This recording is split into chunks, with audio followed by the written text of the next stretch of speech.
Un legendario monstruo de las profundidades. Moby Dick, de Herman Melville. ¿Era tan solo una alegoría? ¿O existieron gigantes del mar que atacaban a los barcos? Era una historia de terror. Eso podría pasarte a ti si abandonas tierra firme y te adentras en el océano. ¿Existió de verdad el capitán Ahab, consumido por la venganza y mutilado por una ballena? Un viaje para descubrir la historia oculta tras la novela y para desvelar los orígenes de la mayor aventura marina jamás contada.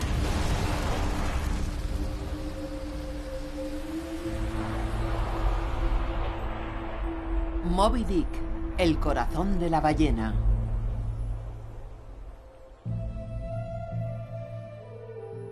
Llamadme Ismael.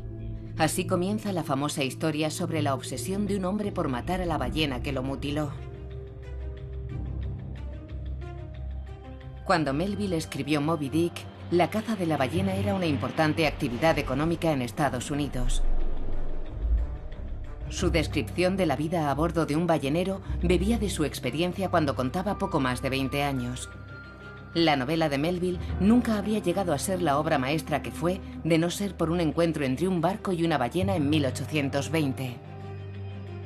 La narración de aquel naufragio reforzó la imagen de los cachalotes como monstruos sanguinarios aficionados a la carne humana. Esa imagen nacía años antes. 30 de septiembre de 1807. Hace 11 días que el ballenero Union ha salido de la isla de Nantucket en el Océano Atlántico. El capitán Edmund Garner va al timón. Están cazando cachalotes, gigantescas criaturas oceánicas muy apreciadas por su aceite, que ha hecho de Nantucket uno de los principales centros de la industria ballenera americana. Con el paso del tiempo, los balleneros han ido alejándose cada vez más de la costa. La caza de la ballena se realizaba cerca de la costa, pero sucedieron dos cosas. La primera es que la caza empezó a diezmar la población de ballenas cerca de la costa, y la segunda es que las ballenas son criaturas tan inteligentes que si las cazaban en una región se alejaban cada vez más.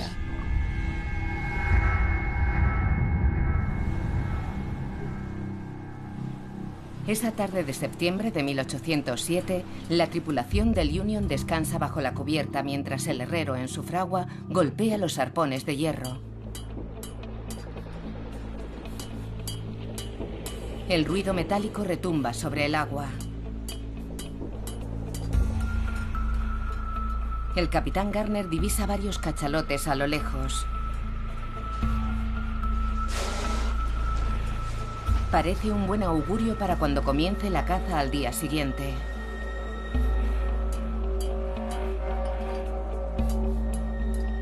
A las 10 de la noche, todo está en calma.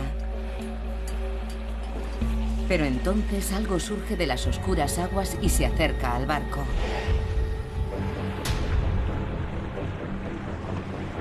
Va rozando la superficie. Y de repente, en el barco reina el caos. Y no para de entrar agua. El impacto ha destrozado parte del casco. Las cuadernas de roble se astillan como si las hubiera golpeado un mazo gigante. Es imposible reparar el barco. El capitán Garner ordena a la tripulación que suba a los botes antes de que el barco se hunda.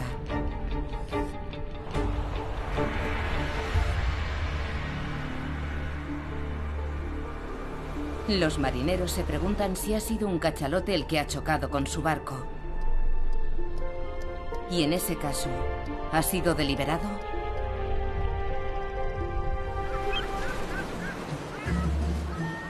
Cuando el Union emprendió su último viaje, la caza de ballenas era muy rentable en la joven república.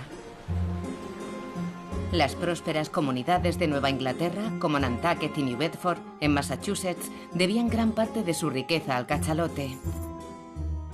Durante todo el siglo XIX, el aceite extraído del cachalote doblaba el precio del aceite extraído de cualquier otra ballena. Por eso se convirtió en una presa muy atractiva. Cientos de barcos emprendían viajes que duraban meses y a veces años, persiguiendo a una de las criaturas más grandes y fuertes del mundo. Era la caza a una escala épica.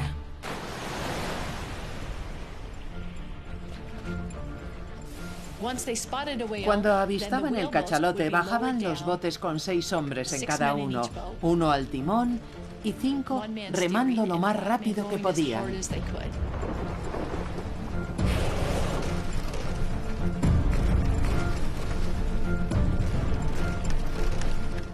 Entonces, cuando estaban cerca del cachalote, el oficial gritaba: «¡Levántese y lance el arpón!». El timonel se daba la vuelta y lanzaba el arpón. El arpón no mata a la ballena, es como un anzuelo gigante que sujeta el bote al cachalote. Una vez anclados a la presa, los marineros eran arrastrados por un furioso animal de entre 40 y 60 toneladas. Se conocía como trineo de Nantucket. Podía durar entre 20 minutos y 24 horas hasta que el animal se agotaba. Cuando la ballena se cansaba, el bote se acercaba y el oficial se aproximaba a la proa.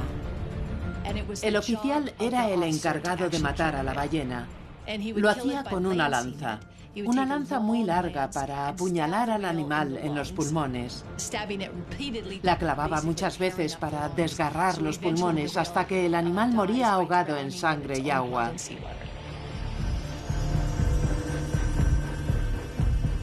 Melville describió la muerte de la ballena. La marea roja brotaba de los costados del monstruo, como torrentes en una montaña. Su cuerpo atormentado no estaba envuelto en agua salada, sino en sangre que hervía y dejaba un rastro de muchos metros. Tras la batalla, un inmenso cadáver flotando en el agua debía ser arrastrado hasta el barco. Tenían que extraer la grasa inmediatamente. La ballena era demasiado grande como para subirla al barco, así que la ataban al costado y sacaban trozos de grasa. Cargaban fragmentos grandes que pesaban en torno a 1 tonelada. Los subían a bordo y los cortaban en fragmentos más pequeños de unos 2 metros de largo, que a su vez se cortaban como si fueran libros. Tenían un trozo de grasa en el que practicaban unos cortes así, sin llegar hasta el final, solo para abrirlos y poder cocerlos. Entonces los introducían en unas grandes ollas de hierro. La grasa de ballena, al procesarla, producía un aceite que se almacenaba en barriles en la bodega. Para los balleneros, cuanto más grande fuese la presa, mejor. El tamaño de la ballena indicaba cuánto aceite podía extraerse y cuánto iban a cobrar. No trabajaban por la gloria ni nada de eso. Cazaban ballenas por dinero. 100 barriles de aceite significaban la desaparición de un animal y también mucho dinero. Desde mediados del siglo XVIII, el aceite de ballena era el más apreciado. Se consideraba el mejor combustible para la iluminación de las calles y los hogares, así como de los faros que rodeaban las costas. Pero del cachalote se obtenían otros productos. Su cabeza contiene una sustancia grasa, el espermaceti, que se solidifica al contacto con el aire formando una cera blanca. Era muy apreciada para fabricar velas porque duraban más y no olían ni dejaban hollín. Los balleneros valoraban los dientes de 20 centímetros que utilizaban para realizar pequeños grabados con retratos de la persona amada o para conmemorar hazañas y cazas en las que habían participado.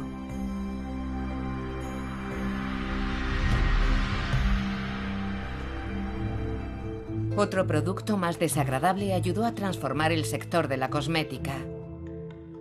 En el interior del animal se encuentra una sustancia opaca, el ámbar gris, que protege su intestino del afilado pico del calamar gigante del que se alimenta. A veces el cachalote lo vomitaba, pero a veces seguía en el interior de su cuerpo. Entonces los balleneros tenían que meter la mano en el intestino y rebuscar, esperando encontrar esa sustancia. El ámbar gris llegó a valer su peso en oro. Se usaba en pociones amorosas y productos de belleza, y también como fijador en caros perfumes.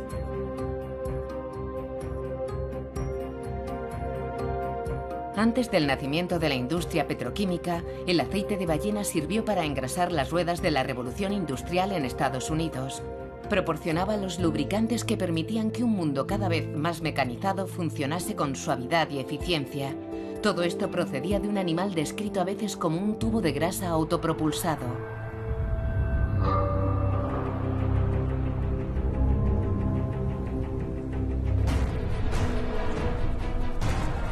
La mañana en que el cachalote destruye el barco del capitán Garner, los marineros del Union se encuentran en medio del océano Atlántico remando para salvar la vida. La madera de los botes vibra al son de un potente ruido que procede del agua.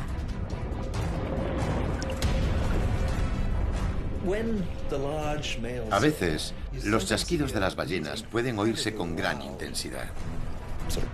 Son golpes, como portazos. Se cree que es su forma de decir: soy muy grande, no te acerques a mí.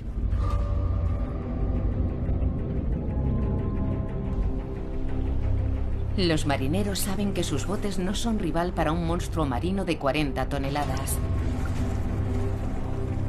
Su única esperanza es llegar a las Azores a 600 millas al este.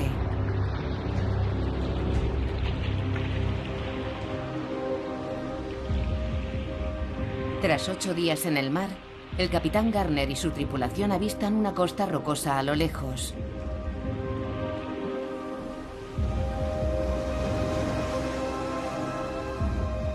Aliviados por haberse salvado de una muerte horrible, Garner saca el máximo partido a la situación. Él y sus hombres se quedarán en las Azores durante meses esperando un barco que los lleve de vuelta a América. Aunque se sabía que los cachalotes solían defenderse de los botes balleneros, Garner nunca había oído hablar de un ataque. ¿Había sido un accidente o era algo mucho más terrorífico? ¿Era posible que la ballena se estuviese rebelando y empezase a cazar hombres?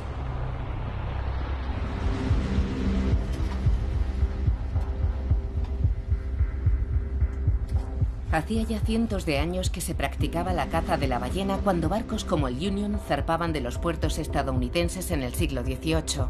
Los europeos, ingleses, holandeses y vascos llevaban cazando desde la Edad Media. Y habían llevado a la ballena franca del Atlántico al borde de la extinción.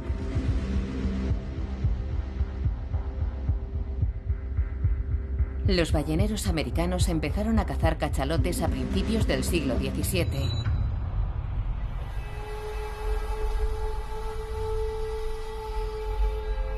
Los cachalotes pesan entre 40 y 60 toneladas y miden de 12 a 18 metros.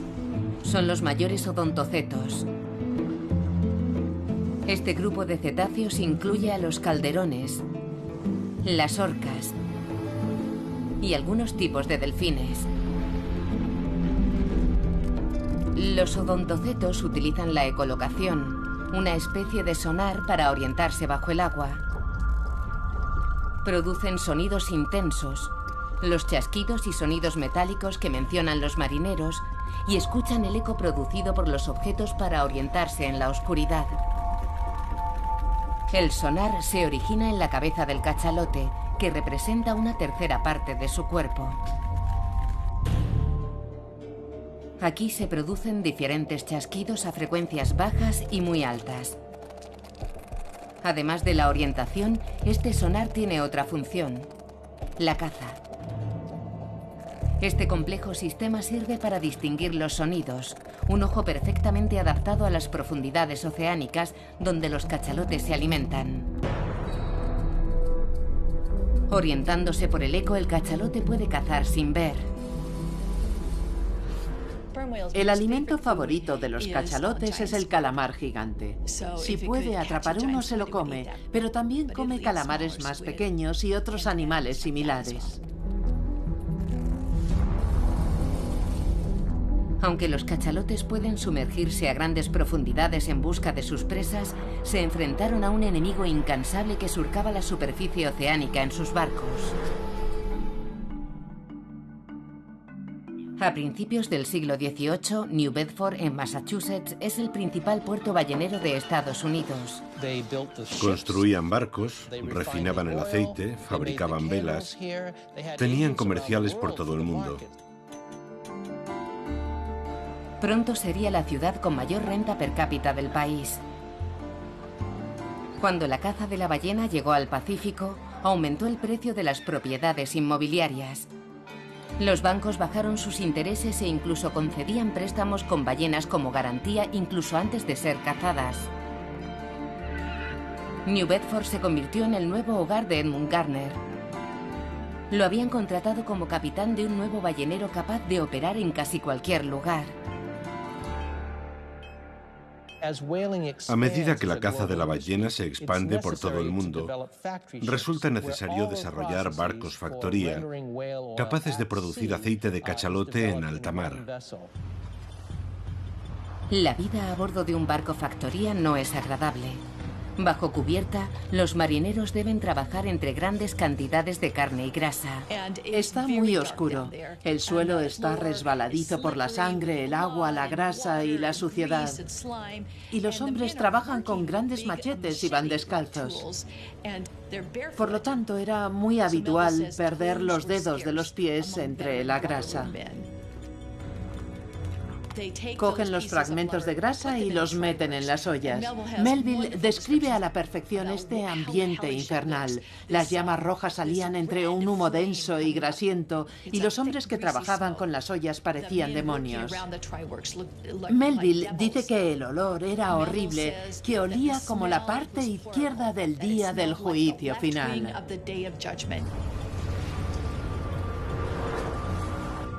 Aunque el trabajo es duro, permite ganarse la vida a hombres que no tienen muchas alternativas. Y la promesa de una pequeña fortuna tras una caza exitosa suele ser demasiado atractiva para resistirse.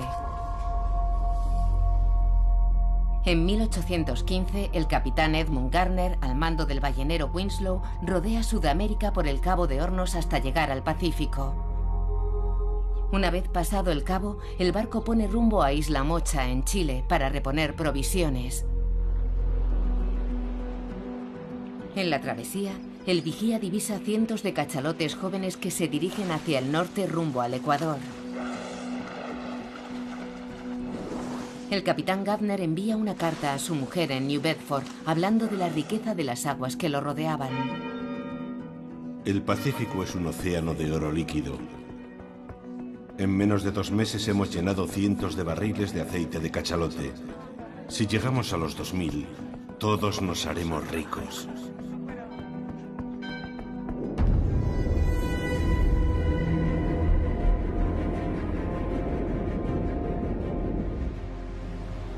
El 21 de febrero de 1816, el Winslow está frente a la costa de Perú, donde avistan cachalotes.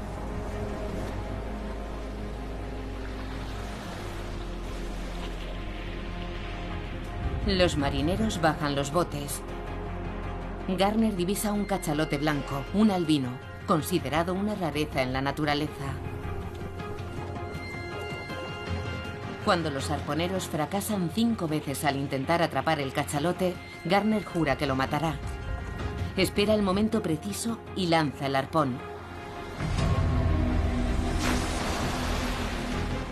El animal se defiende, abriendo de par en par su enorme boca. Entonces, para Gardner, todo se vuelve negro. Sé que vi los dientes del cachalote, pero a partir de ahí no recuerdo nada. Cuando me llevaron a bordo sangraba profusamente. Un diente se me había clavado en el cráneo, otro me había perforado la mano, otro el antebrazo derecho, y el cuarto me había atravesado el hombro.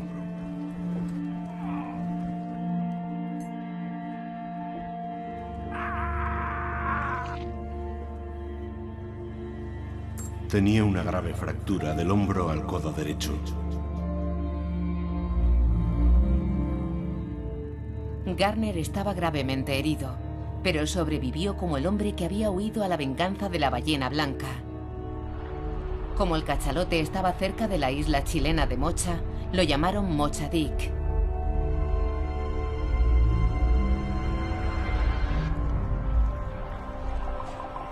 De vuelta en New Bedford, la prensa declara al capitán Garner un héroe entre los balleneros.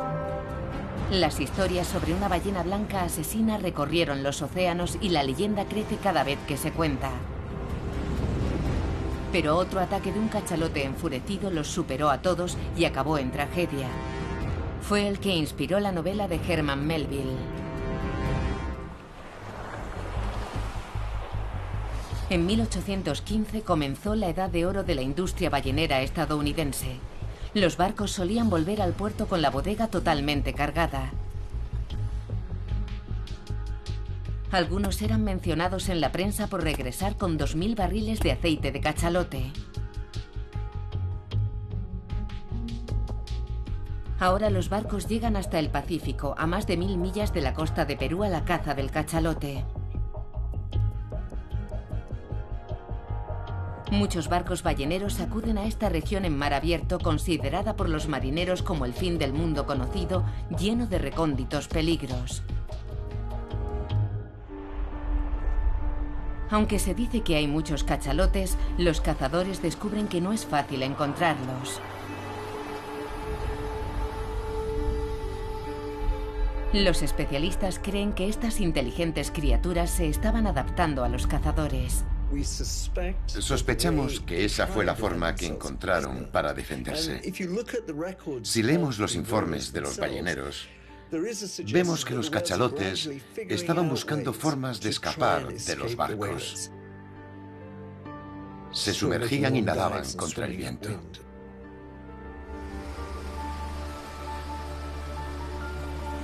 Pero hubo un cachalote que no se escondió, sino que actuó de forma agresiva.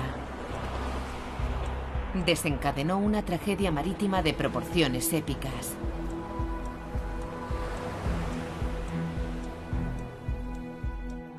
En agosto de 1819, el Essex, con base en Nantucket, emprendía un viaje de 2 años y medio para cazar cachalotes en el Pacífico. El Essex, construido en 1799, tenía 26 metros de eslora.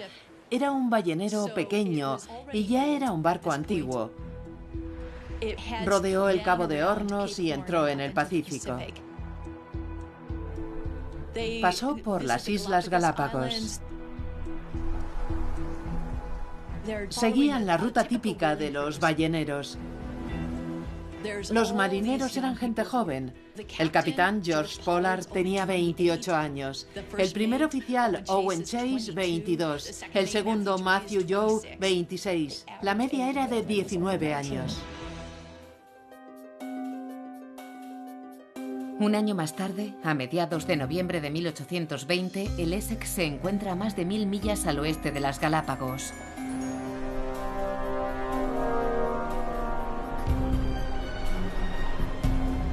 El 20 de noviembre, cuando muchos hombres se encuentran en los botes, un cachalote gigante se lanza contra el barco y lo embiste, causándole graves daños. Pero no se conformó con eso. El primer oficial Owen Chase lo describió así: lo vi atacar con toda su furia y su sed de venganza. La espuma volaba en todas direcciones por los continuos coletazos. Con media cabeza fuera del agua se lanzó sobre nosotros y volvió a embestir el barco. Embistió 2 veces. Lo golpeó por el flanco de babor junto a la proa, el punto más débil del barco. Entonces empezó a hundirse. No se hundió inmediatamente. Pudieron seguir algún tiempo a bordo. Tuvieron poco tiempo para ponerse a salvo. Mientras el barco se hundía, los marineros prepararon 3 botes con mástiles y velas para enfrentarse al mar abierto. Recogieron comida, agua fresca, 2 brújulas, 2 cuadrantes y libros de navegación. En menos de un día zarparon dejando atrás el Essex. El capitán Pollard dirigía uno de los botes. El primer oficial Owen Chase el segundo. El segundo oficial Matthew Joy el tercero. 20 hombres en 3 botes. La tierra más cercana eran las Islas Marquesas, a 1200 millas al oeste, pero los marineros decidieron no ir ahí. No sabíamos nada de esas islas. Si tenían habitantes, serían salvajes de los que teníamos tanto que temer como de la misma muerte. Tenían miedo de los caníbales. Así que decidieron recorrer 1500 millas hacia el sur, esperando coger vientos que los llevasen hasta la costa sudamericana. Emprendieron una travesía de unas 35.000 millas. Sabían en qué parte del océano estaban y a qué se enfrentaban, pero el miedo que les infundían los caníbales los impulsó a tomar lo que nos parece una decisión insensata. Los hombres soportaron un mes de travesía hasta llegar a la isla Henderson, donde pudieron conseguir agua fresca y cazar aves para comer. Tras una semana en la isla, se prepararon para zarpar de nuevo en sus botes. La situación seguía siendo crítica y justo antes de partir, 3 hombres tomaron la decisión de quedarse en la isla Henderson. Comprendieron que la situación en los botes iba a ser dura. El resto de los marineros emprendieron una travesía de 3000 millas hasta la costa de Sudamérica. En ese momento, los 3 botes siguen juntos, pero empezó a morir gente. Al principio lanzaban los cadáveres al agua a medida que morían.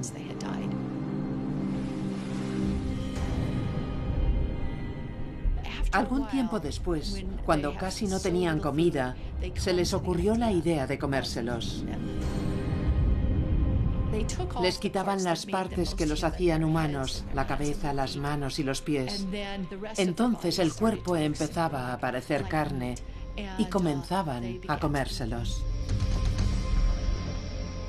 En el bote de Chase solo comían a los que habían muerto. En el de Pollard sorteaban quién moriría y sorteaban quién lo mataría. Y mataron a un chico joven. Y se lo comieron.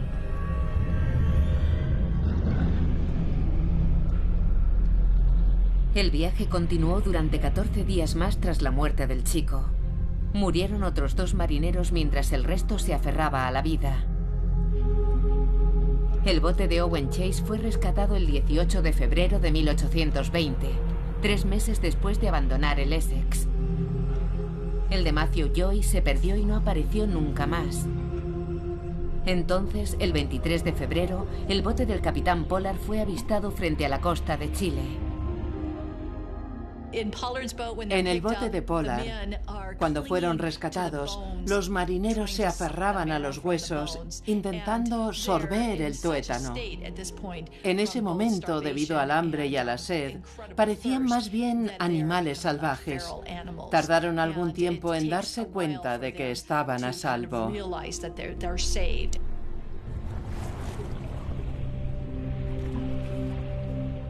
De los 20 marineros que había en el Essex en el momento del naufragio, solo sobrevivieron 8. Las noticias del desastre corrieron como la pólvora de un ballenero a otro hasta que los náufragos llegaron a casa meses después. La gran ironía es que acabaron recurriendo al canibalismo. El miedo a los caníbales los convirtió en caníbales. El primer oficial, Owen Chase, publicó una narración de la tragedia en la que sugería que la ballena había actuado deliberadamente.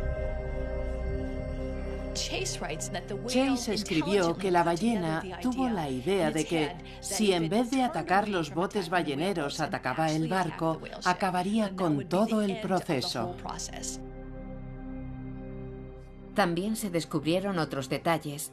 El grumete del barco describió cómo una enorme ballena blanca se lanzó contra el barco y cómo fue imposible evitar su ataque. La tragedia del Essex fue recordada durante años entre los balleneros americanos e inspiraría la historia de una expedición ballenera al Pacífico Sur que acabó siendo un clásico de la literatura.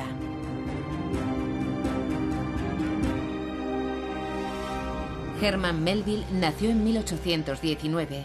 Ese año el Essex zarpó en su último viaje. Cuando tenía 22 años, después de trabajar en un barco mercante con destino a Liverpool y de navegar por el Mississippi, se enroló en un ballenero con destino al Pacífico Sur. Zarpó el 3 de enero de 1841 a bordo del Acushnet. El Acushnet siguió la ruta que había hecho el Essex 2 décadas antes. En la travesía, Melville conoció a un joven de 16 años, el hijo del primer oficial Owen Chase, que le prestó un ejemplar de la historia de supervivencia de su padre. Este encuentro cambiaría la vida de Melville.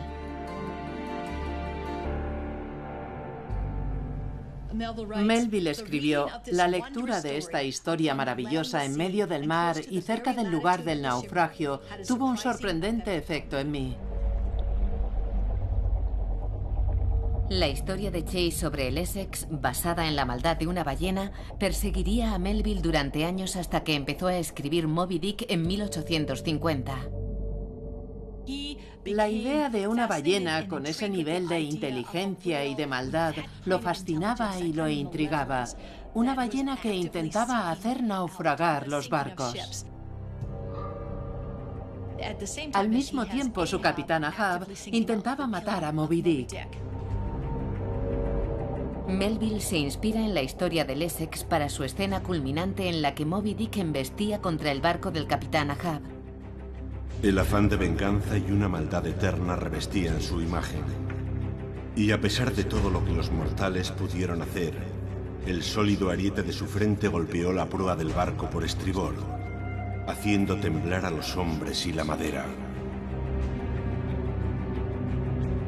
Melville usa también a George Pollard, el capitán del Essex, como modelo para su Ahab, el hombre al que la venganza impulsa a destruir la ballena blanca.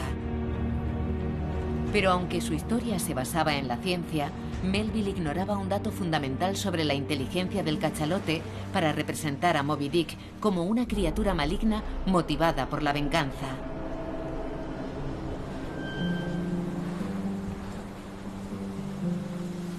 En la década de 1830, el cirujano inglés Thomas Bill se enroló en un ballenero que recorría el Pacífico y se dedicó a observar una criatura en la que se basaba una industria floreciente, pero que para la ciencia era un ser desconocido. Escribió un libro sobre la biología del cachalote que Melville también leyó.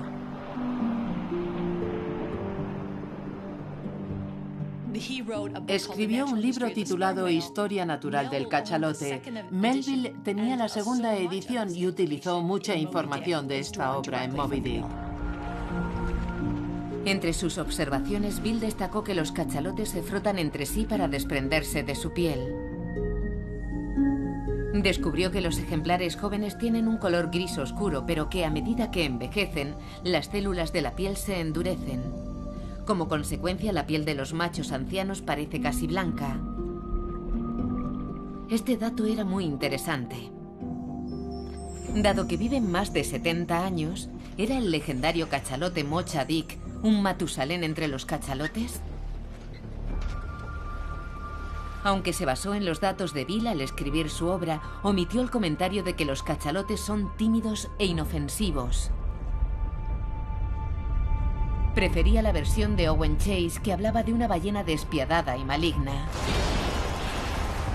Esta imagen encaja en la idea que Melville tenía en mente cuando escribió Moby Dick. Era un motivo para su tragedia épica.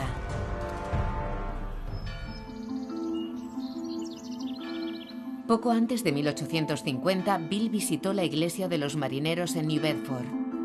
Sus muros recuerdan a los muchos hombres que perdieron la vida cazando ballenas. Bill piensa si algunos de ellos pudieron ser víctima del ataque premeditado de un cachalote. Consultó los informes sobre la tragedia del Essex, incluyendo la narración de Owen Chase. Al compararla con el naufragio del Union en 1807, descubre una sorprendente coincidencia. Ambos ataques se produjeron cuando se oían martillazos a bordo del barco. ¿Fueron los martillazos que el cachalote podía oír por el agua los que provocaron la embestida del animal contra el barco? ¿Acaso pensaron los cachalotes que el barco era otro macho que entraba en su territorio? Los testimonios de los supervivientes del Essex le permitieron reconstruir lo sucedido y especular sobre los posibles motivos del cachalote. ¿Puede un cachalote ver un barco cuando nada directamente hacia él, teniendo en cuenta que tiene los ojos a los lados de la cabeza? ¿Sería capaz de embestir un barco en movimiento en un lugar concreto para destruirlo? Bill no tiene pruebas y se pregunta si las ballenas tienen un sexto sentido.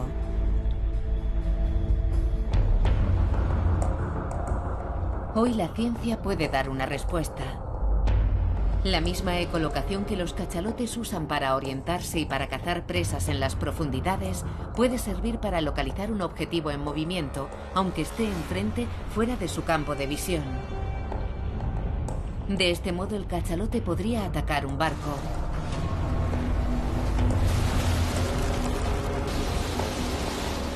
No hay duda de que la embestida de un cachalote contra el casco de un barco de 20 años como el Essex podría hundirlo. Pero todavía queda una pregunta. ¿Por qué esas criaturas gigantes atacarían deliberadamente a un barco ballenero? Durante la Edad de Oro de la caza de la ballena, los barcos como el que llevaba a Thomas Bill eran muy numerosos en el Pacífico. Cuando una región del mar está esquilmada, los balleneros buscan otros destinos de caza. En cada nueva región, los marineros mencionan encuentros con cachalotes como Mocha Dick, mortíferos y feroces con una supuesta sed de sangre humana. ¿Existía una red de comunicación entre los cachalotes? ¿Un sistema de comunicación que les permitía avisar de la presencia de barcos balleneros en la zona?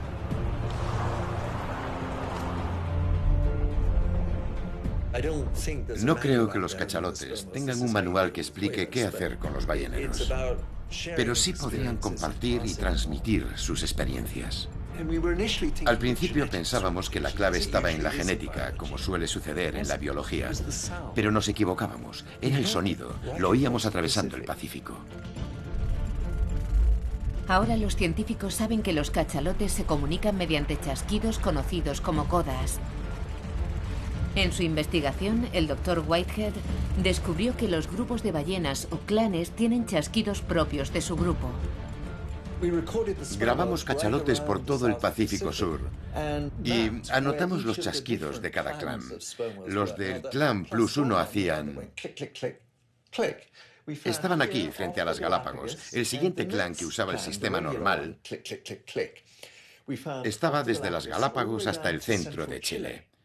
Pero había otros clanes, como el que encontramos al oeste de las Galápagos, una única unidad social con este ritmo rápido característico.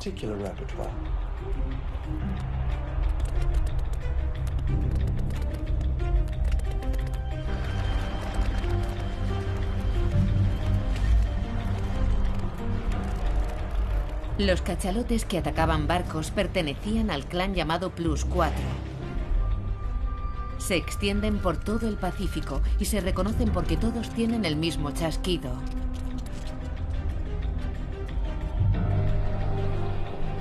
En el siglo XIX, los más famosos recibían nombres como Don Miguel, Fighting Joe y Shy Jack. Los balleneros también hablaban de Timor Jack, que era blanco como un iceberg.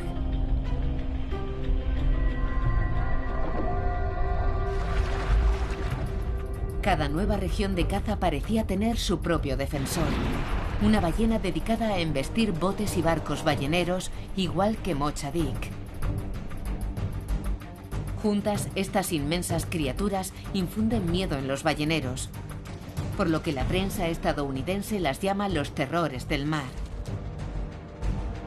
Una imagen que refuerza la idea de los cachalotes como bestias salvajes que siembran el caos.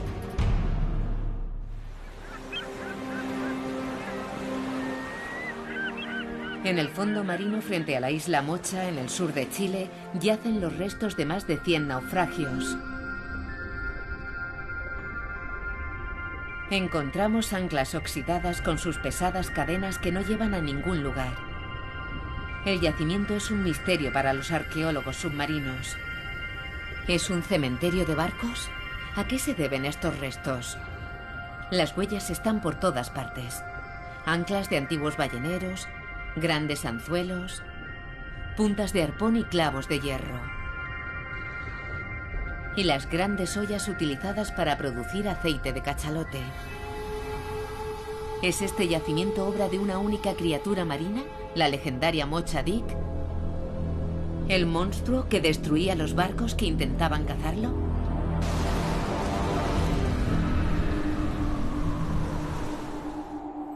La historia puede darnos una pista. En 1841, un grupo de industriales del sector ballenero se reúne en New Bedford con el objetivo de erradicar los terrores del mar. Durante la reunión, los miembros votan y eligen a William Rogers, capitán del ballenero John Day, para matar al temido Mocha-Dick.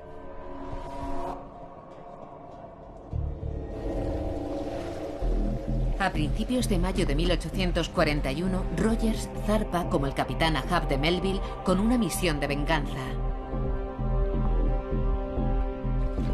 Frente a las Islas Maldivas, en el Atlántico Sur, el vigía avista un cachalote que parece ser Mocha-Dick. Bajan los botes.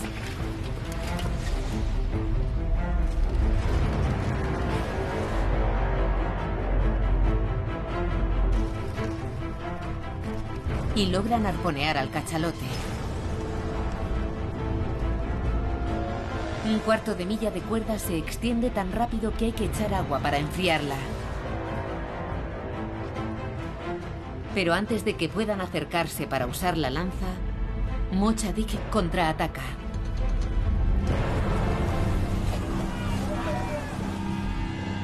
Mata a 2 tripulantes y desaparece. No emprendieron más misiones para matar a ese cachalote. En 1851, tras 18 meses escribiendo, Melville publica su novela épica, que bebe de la narración de la tragedia del Essex y del libro de Thomas Bill. En la novela, cambia el nombre de la malvada criatura marina de Mocha-Dick a Moby Dick sin explicar por qué. ¿De dónde viene la palabra Moby? Nadie ha podido dar una respuesta definitiva. No hay duda de que la obra de Melville se basa en parte en la historia del Essex. Debía de ser una historia conocida entre los balleneros. Era una historia de terror. Esto podría pasarte a ti si abandonas tierra firme y te adentras en las profundidades del océano.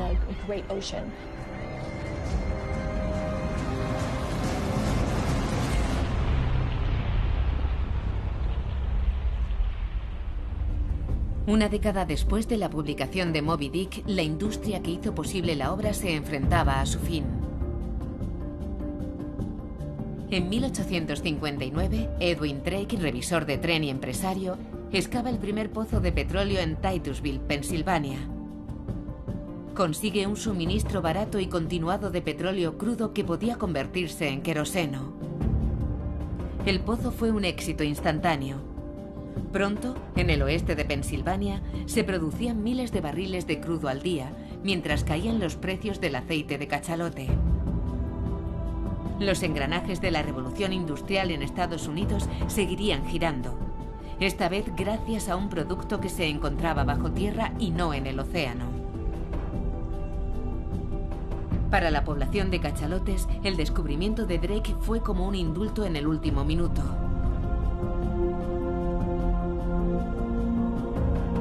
La sangría que había convertido a Estados Unidos en una potencia en la caza de la ballena amenazaba con la extinción de la especie.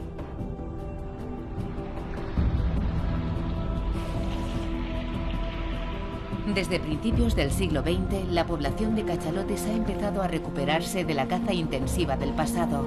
Hoy son animales respetados como majestuosas criaturas marinas y como símbolo del movimiento ecologista internacional.